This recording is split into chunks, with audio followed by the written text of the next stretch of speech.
Welcome friends. இன்றைக்கி நம்ம வேப்பம்பூ பொடி மற்றும் வத்தல் தான் பார்க்க போகிறோம். நோய் எதிர்ப்பு சக்தியை அதிகம் பண்ணக்கூடிய தன்மை இந்த வேப்பம்பூவில் இருக்குங்க.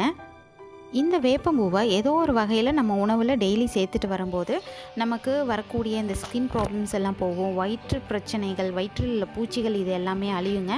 அதனால் எப்படியாவது இந்த சீசனில் பங்குனி சித்திரை மாதத்தில் இந்த மாதிரி உங்களுக்கு வேப்பம்பூ கிடைக்கும். இது எடுத்து நம்ம நிழல்லையே ஒரு 3 நாளைக்கு காய வச்சோம் அப்படின்னா இந்த மாதிரி நல்லா காஞ்சு வந்துடுங்க.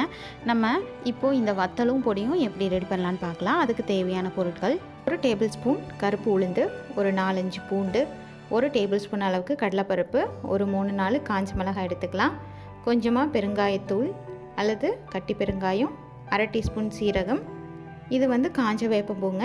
இது 3/4 ஃப்ரைக்கும் 1/4 பொடிக்கும் யூஸ் பண்ணிக்கலாம். இப்போ கடாயை அடுப்பில் வச்சு எண்ணெய் காஞ்சதுக்கப்புறம் நம்ம இந்த ஃப்ரையை நம்ம ரெடி பண்ணிடலாம். வத்தலுக்கு இந்த வத்தல் போட்ட உடனே, அந்த வேப்பம்பூவை போட்ட உடனே சீக்கிரம் பொரிச்சிருங்க. ஒரு 10 செகண்ட்லேயே பொரிஞ்சு வந்துடும். ரொம்ப இருந்துச்சு அப்படின்னா தீஞ்ச வாசனை வரும். அதனால் 10 செகண்ட்லேயே நம்ம எடுத்துடலாம். இப்போ இதை எடுத்து தனியாக வச்சிடலாங்க.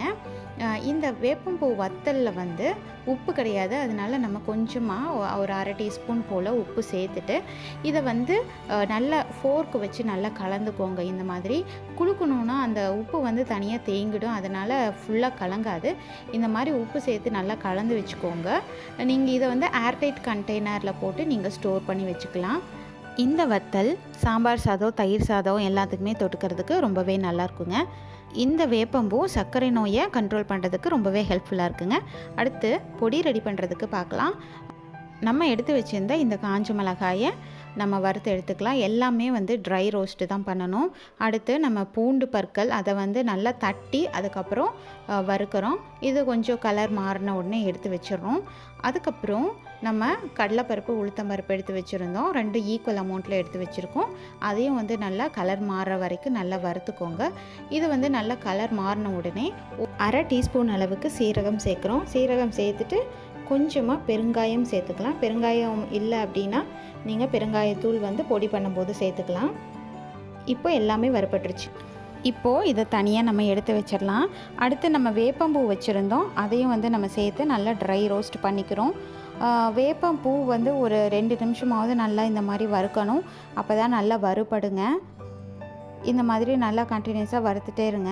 இது நல்லா ப்ரௌன் ஆகிற வரைக்கும் வறுத்துட்டோம் அப்படின்னா அதுக்கப்புறம் அதை எடுத்து வச்சுட்டு நம்ம இதுக்கு தேவையான அளவு உப்பு அதையும் வறுத்துக்கணும். இப்போது எல்லாமே வறுபட்டுருச்சு. நம்ம தனியாக எடுத்து வச்சுக்கலாம். இதை நம்ம பொடி பண்ணி எடுத்துக்கலாம். இதை துவையலாக கூட பண்ணலாங்க. அதுக்கு கொஞ்சமாக புளியும் வெல்லமும் சேர்த்து நம்ம துவையலாக கூட பண்ணிக்கலாம். இந்த மாதிரி பொடி பண்ணி வச்சுட்டு நம்ம ஏர்டைட் கண்டெய்னரில் போட்டு வச்சு ரொம்ப நாள் கூட நீங்கள் யூஸ் பண்ணிக்கலாங்க. இந்த காய வச்ச வேப்பம்பூவை நம்ம சாம்பாரில் கொதிக்கும் போது லாஸ்ட்டாக கூட போட்டுக்கலாம். வேப்பம்பூ ரசம் கூட இதில் வைக்கலாங்க. இந்த லாக்டவுன் பீரியடில் இந்த மாதிரி ஹெல்த்தியான ரெசிபிஸ் சாப்பிட்டு நம்மளோட இம்யூனிட்டியை இம்ப்ரூவ் பண்ணிக்கலாங்க. தேங்க்யூ.